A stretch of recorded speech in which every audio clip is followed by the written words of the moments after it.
घने जंगल के बीच खड़ी कार के अंदर अद्विक जड़ बना बैठा था।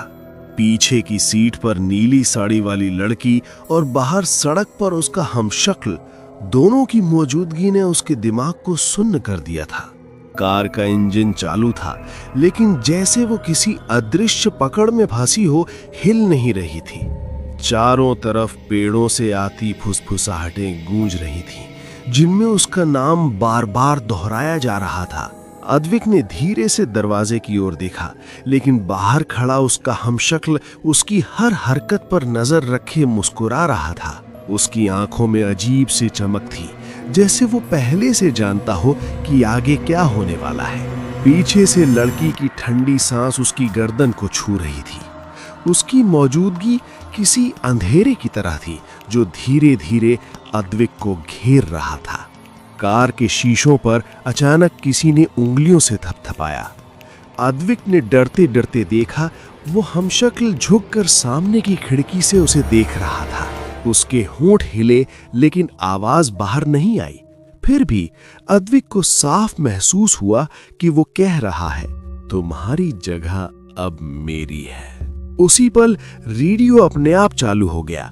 एक टूटी फूटी आवाज उसमें से निकली, मानो बहुत पुरानी रिकॉर्डिंग हो, किसी आदमी की घबराई हुई आवाज जो मदद मांग रही थी। अद्विक ने गौर किया कि वो आवाज भी उसकी ही थी।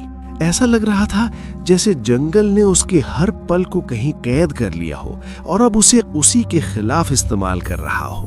पीछे की सीट से लड़की धीरे धीरे आगे झुकी। उसका चेहरा शीशे में दिखा। अब उसकी मुस्कान पहले से ज्यादा खतरनाक लग रही थी। उसकी आंखों में ऐसा अंधेरा था जिसमें कोई भी रास्ता नहीं दिखता। उसने बहुत हल्की आवाज में कहा कि यहाँ से निकलने का सिर्फ एक ही तरीका है, और वो तरीका किसी एक के खत्म होने से जुड़ा है। अद्विक का दिल तेजी से धड़कने लगा। उसे समझ नहीं आ रहा था कि वो किस पर भरोसा करे, उस हमशक्ल पर जो शायद वही था जो पहले इस जंगल में फंसा था, या उस लड़की पर जो खुद छलावा थी। दोनों ही उसे अपनी ओर खींच रहे थे, जैसे दो अलग अलग मौतें। जंगल की हवा अचानक ठंडी हो गई। पेड़ों की परछाइयां कार पर गिरने लगी, मानो वो भी इस खेल का हिस्सा हो।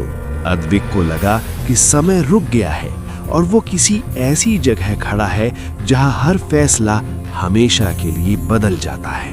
उसने अपनी आंखें बंद की, एक गहरी सांस ली और सोचा कि चाहे जो भी हो, उसे इस जगह से निकलना ही होगा। लेकिन जैसे ही उसने आंखें खोली, उसे एहसास हुआ कि जंगल की शांति के पीछे कुछ बहुत भयानक छिपा है। कुछ ऐसा जो ना तो इंसान है, न ही पूरी तरह भूत, बल्कि दोनों के बीच फंसा हुआ एक अस्तित्व। और उस अस्तित्व की निगाहें अब सिर्फ अद्विक